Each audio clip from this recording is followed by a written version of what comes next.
Hello friend, welcome back to our YouTube channel Utkarsh Vision Academy. तो दोस्तों आज हम करने जा रहे हैं नवीन सर के नायक वेज हिस्ट्री के लेक्चर नंबर 32 का हैंड रिटन नोट से क्विक रिवीजन। इससे पहले हमने लेक्चर 1 से 31 तक का रिवीजन करा दिया है, तो जिन्होंने उसे नहीं देखा है वे हमारे चैनल के प्लेलिस्ट में जाकर देख सकते हैं। तो आइए आज की क्लास को शुरू करते हैं। आज का हमारा टॉपिक है आंग्ल मैसूर युद्ध के बारे में बात करते हैं। आंग्ल मैसूर युद्ध की तो कुल जो है 4 आंग्ल मैसूर युद्ध हुए, जिसमें पहला बात करते हैं तो 1767 से लेकर के 1769 तक रहा था। दूसरा अगर हम बात करते हैं तो 1780 से 84 तक, और तीसरा अगर हम बात करते हैं तो 1790 से 92 तक, और 1799 में जो है चौथा आंग्ल मैसूर युद्ध हुआ था। बात करते हैं प्रथम आंग्ल मैसूर युद्ध की, तो इससे पहले हम लोग जान लेते हैं कि 1336 ईस्वी में मोहम्मद बिन तुगलक के समय जो है विजयनगर की स्थापना की गई थी 2 भाइयों के द्वारा, हरिहर और बुक्का के द्वारा। और इसी के बाद जो है 1347 में जो है बहमनी राज्य की स्थापना की गई थी हसन गंगू के द्वारा, और इन दोनों में जो है हमेशा जो है संघर्ष होता था। बात करते हैं बहमनी साम्राज्य की, तो बहमनी साम्राज्य जो है आगे चलकर जो है 5 भागों में बट गया था, जिसे पहला अगर हम बात करते तो अहमदनगर, दूसरा अगर बात करते हैं विजापुर, तीसरा है गोलकुंडा, चौथा बिदर और 5वां बड़ार।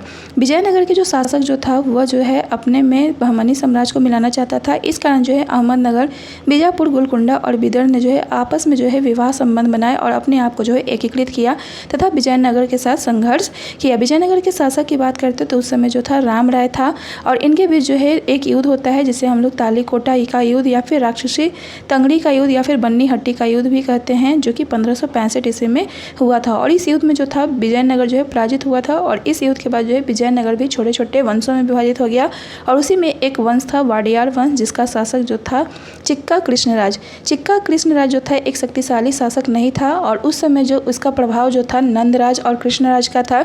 नंदराज का ही एक सेना यानी सैनिक था हैदर अली। हैदर अली की बात करते हैं तो 1755 में डिंडोगुल का जो है प्रशासक बना था, और डिंडीगुल में जो है आधुनिक शस्त्रागार खोला था। बात करते हैं हैदर अली की, तो ये जो है 1761 ईस्वी में जो है मैसूर का शासक बनता है। और इसके बाद हम बात करते हैं तो प्रथम आंग्ल मैसूर युद्ध जो होता है 1667 से 1669 में हैदर अली और ईस्ट इंडिया कंपनी के बीच होता है, जिसमें ईस्ट इंडिया कंपनी का नेतृत्व था वह बैरेलस्ट के द्वारा किया गया था, जिसमें हैदर अली की क्या होती है जीत होती है। और इसके बाद जो है मद्रास की संधि की जाती है, जिसमें कहा जाता है कि अंग्रेज जो होगा वो हैदर अली का जो है आगे के युद्धों में क्या करेगा, मदद करेगा। नेक्स्ट हम बात करते हैं इसमें जो है 1776 में जो है अमेरिका जो होता है स्वतंत्र होता है। अमेरिका की बात करते हैं तो अमेरिका का जो व्यापार था वो ब्रिटेन और फ्रांस के साथ हो रहा था, और अफ्रीका में जो था दास प्रथा था, जिसके जो है यहाँ से जो है दास ले जा करके अमेरिका से जो है ये लोग जो है कपास प्राप्त करते थे, और इस कपास को जो है यूरोप में लेके जाया जाता था, और उसके बाद जो है यहाँ वस्त्र बना करके एशिया यानी कि भारत में व्यापार किया जाता था।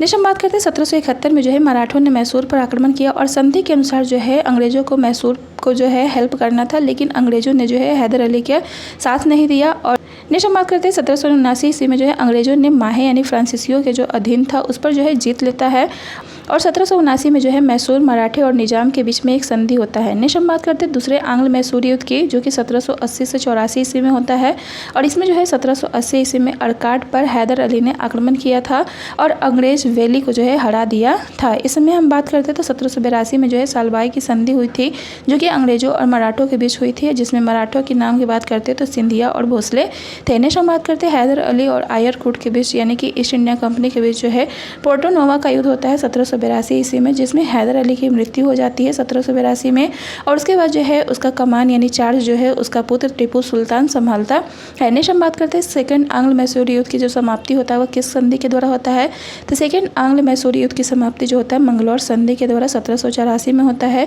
जिसमें यह संधि किया जाता है कि सभी जो है विजित क्षेत्र जो है एक दूसरे को वापस कर दिए जाएंगे।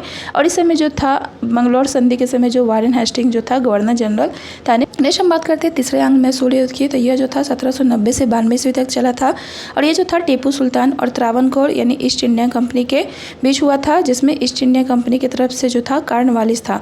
बात करते हैं तीसरा आंग्ल मैसूर युद्ध क्यों हुआ था, तो त्रावणकोर का जो शासक था, त्रावणकोर की बात करें तो ये जो है केरल में था, और यहाँ का जो शासक था वह कोचिन में 2 द्वीपों पर जो है अपना अधिकार स्थापित करना चाहता था, और ये जो 2 द्वीप थे वो जो थे मैसूर की सीमा में स्थित थे। नेक्स्ट हम बात करते हैं त्रावणकोर का जो शासक था उसका जो था ईस्ट इंडिया कंपनी से काफ़ी अच्छा संबंध था, और इस कारण जो है त्रावणकोर का जो शासक होता है वह ईस्ट इंडिया कंपनी के साथ मिलकर टीपू सुल्तान पर जो है आक्रमण यानी कि तीसरा आंग्ल मैसूर युद्ध कर देते हैं। जिसमें टीपू सुल्तान जो होता है हार जाता है और त्रावणकोर की जीत हो जाती है। और इसके बाद हम बात करते हैं तो तीसरा आंग्ल मैसूर युद्ध की समाप्ति जो होता है श्रीरंगपट्टनम की संधि से होता है। श्रीरंगपट्टनम की बात करते हैं तो यह जो था मैसूर का राजधानी था और इसमें यह शर्त रखा गया कि 50% क्षेत्र जो होगा ईस्ट इंडिया कंपनी को देना होगा तथा इसके साथ साथ जो है 3 करोड़ रुपए का हर्जाना भी देना होगा। और जब तक वह जो है यह हर्जाना पूरा नहीं कर दिया तब तक जो है उसके 2 पुत्र को जो है बंदी बनाकर रखा गया। बात करते हैं टीपू सुल्तान की, तो टीपू सुल्तान को जो है शेर ए मैसूर कहा जाता है। और इसके बाद जो थे ईस्ट इंडिया कंपनी, मराठा और निजाम जो थे एक गुट में आ जाते हैं। जिसमें ईस्ट इंडिया कंपनी की बात करते हैं तो यह जो है अपने पास जो है मालाबार तट तथा डिंडीगुल का रख लेता है तथा मराठा को जो है तुंगभद्रा नदी के उत्तर का क्षेत्र दिया जाता है तथा निजाम की बात करते हैं तो कृष्णा और पुन्नेर नदी के बीच का क्षेत्र दिया जाता है, जो कि पहले से ही मराठा और निजाम के बीच का जो है संघर्ष का क्षेत्र रहता है। उसके बाद हम बात करते हैं 1798 में जो है वेलेजली गवर्नर जनरल बनता है और यह जो है सहायक संधि लेकर आता है। और 1798 में जो है हैदराबाद के निजाम के साथ संधि किया जाता है, लेकिन टीपू सुल्तान जो था इस संधि को मानने से इनकार कर देता है और इस कारण जो है चौथा आंग्ल मैसूर युद्ध होता है 1799 में वेलेजली के समय में। और इसमें जो होता है टीपू सुल्तान की 1799 ईस्वी में हत्या कर दी जाती है। बात करते हैं टीपू सुल्तान की, तो यह जो है 1750 से 1799 तक रहा और इसने जो है स्वतंत्रता का वृक्ष लगवाया था तथा जैकोबिन क्लब की जो है सदस्यता ग्रहण की थी। नेक्स्ट हम बात करते हैं यह जो था भारत में मिसाइल प्रणाली की शुरुआत भी करवाया था। नेक्स्ट यहाँ पर कुछ क्वेश्चन दिए गए हैं, आइए इन क्वेश्चन को डील कर लेते हैं। इसमें पहला क्वेश्चन है श्रीरंगपट्टनम में हस्ताक्षरित प्रसिद्ध शांति संधि द्वारा कौन सा युद्ध समाप्त किया गया था। तो श्रीरंगपट्टनम में हस्ताक्षरित संधि के द्वारा जो है तीसरा आंग्ल मैसूर युद्ध को जो है समाप्त किया गया था। नेक्स्ट हम बात करते हैं दूसरे क्वेश्चन की, किस आंग्ल मैसूर युद्ध और कौन से वर्ष में टीपू सुल्तान की हत्या की गई थी। तो चतुर्थ आंग्ल मैसूर युद्ध में जो है 1799 ईस्वी में जो है टीपू सुल्तान की हत्या कर दी गई थी। नेक्स्ट हम बात करते हैं 18वीं सदी में अंग्रेजों ने मैसूर शासकों के साथ फिल इन द ब्लैंक्स युद्ध लड़े। तो 18वीं सदी में जो है अंग्रेजों ने मैसूर शासकों के साथ जो है 4 युद्ध लड़े थे। नेक्स्ट हम बात करते हैं आगे चौथे क्वेश्चन की, निम्नलिखित में से किसने जो है 1755 में डिंडीगुल मैसूर में एक आधुनिक शस्त्रागार स्थापित किया था। तो 1755 में डिंडीगुल मैसूर में जो है एक आधुनिक शस्त्रागार की स्थापना जो है हैदर अली के द्वारा की गई थी। नेक्स्ट हम बात करते हैं पांचवें क्वेश्चन की, टीपू सुल्तान के शासनकाल में निम्नलिखित में से कौन जो है राजधानी था। तो इसमें हम बात करते हैं तो टीपू सुल्तान के शासनकाल में श्रीरंगपट्टनम जो था मैसूर का राजधानी था। नेक्स्ट हम बात करते हैं छठे क्वेश्चन की, 1799 में टीपू सुल्तान की मृत्यु के पश्चात मैसूर का राजा किसे बनाया गया था। तो 1799 में टीपू सुल्तान की मृत्यु के पश्चात मैसूर का राजा जो था कृष्णराज तृतीय को बनाया गया था। नेक्स्ट हम बात करते हैं निम्नलिखित में से किस संधि पर हस्ताक्षर करके द्वितीय आंग्ल मैसूर युद्ध समाप्त किया गया था। तो द्वितीय आंग्ल मैसूर युद्ध को जो है मैंगलोर की संधि के द्वारा जो है समाप्त किया गया था। नेक्स्ट हम बात करते हैं श्रीरंगपट्टनम की संधि के अनुसार निम्नलिखित में से किस क्षेत्र को अंग्रेजों को सौंपा गया था। तो श्रीरंगपट्टनम की संधि के अनुसार मैसूर को जो है अंग्रेजों को सौंप दिया गया था। नेक्स्ट हम बात करते हैं 9th क्वेश्चन की, टीपू सुल्तान और फिल इन द ब्लैंक्स के बीच 1792 में श्रीरंगपट्टनम की संधि पर हस्ताक्षर किया गया था। तो टीपू सुल्तान और कॉर्नवालिस के बीच जो है 1792 में श्रीरंगपट्टनम की संधि पर हस्ताक्षर किया गया था। नेक्स्ट हम बात करते हैं 10th क्वेश्चन की, इसमें कहा गया है श्रीरंगपट्टनम में स्वतंत्रता का वृक्ष यानी ट्री ऑफ लिबर्टी जो है किसने लगवाया था।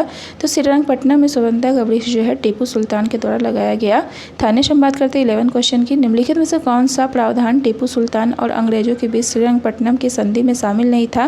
तो इसमें पहला ऑप्शन की बात करते हैं तो टीपू को 3 करोड़ रुपए का युद्ध व्यय अंग्रेजों को देना था, तो ये कथन सही है। दूसरा अगर हम बात करते हैं तो टीपू को अपने राज्य का आधा हिस्सा अंग्रेजों को देना था, ये भी कथन सही है। तीसरा अगर हम बात करते हैं टीपू के 2 बेटे अंग्रेजों के बंधक होंगे, तो ये कथन सही है। और चौथा अगर हम बात करते हैं तो टीपू को सहायक संधि स्वीकार करनी होगी, तो ये कथन गलत है।